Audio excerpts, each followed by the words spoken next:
I've had an opportunity to sit at the table with several millionaires, and I was at this one table, and this one millionaire pulled up in a Toyota Camry.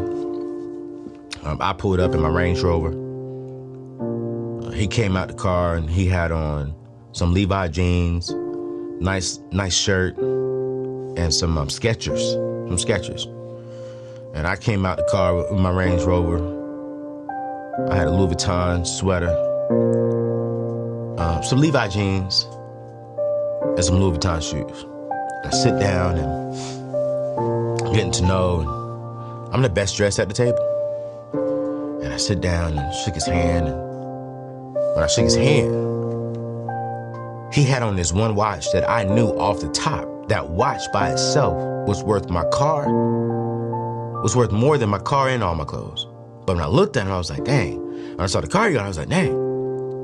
And so as I sit down and talk to him and really got to know him, I was like, yo, tell me, what do you do?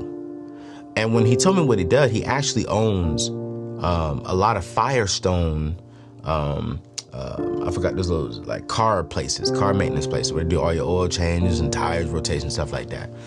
And he does maybe about $63 million a year, he said. And I was like, man, wow. I said, I knew you did something because of your watch. He's like, yeah. He said, I like to be very, very subtle, because if you don't know watches, and you won't know what kind of watch this is. But I don't like showing my money off. And I was like, wow. I said, where do you live? And he told me where he lived. And he lives in a beautiful home. And he said, man, he said, probably the home. He said, we drive modest cars. He pulls up in a $10 million home. He said, man, we drive very average cars. I got a Toyota Camry. My wife drives a GMC Yukon. Or, is it Yukon? Yeah, a GMC for, their kids. He was like, but man, we take expensive vacations. We love our home. I think she has one expensive purse. He said, I have this expensive piece of jewelry. He said, but we just really love freedom. We just really love peace. Just because we got the money don't mean we need to spend the money. And I was like, man, that's so funny. And he was like, yeah. He said, when you have money, splurge in some places, but don't splurge every place.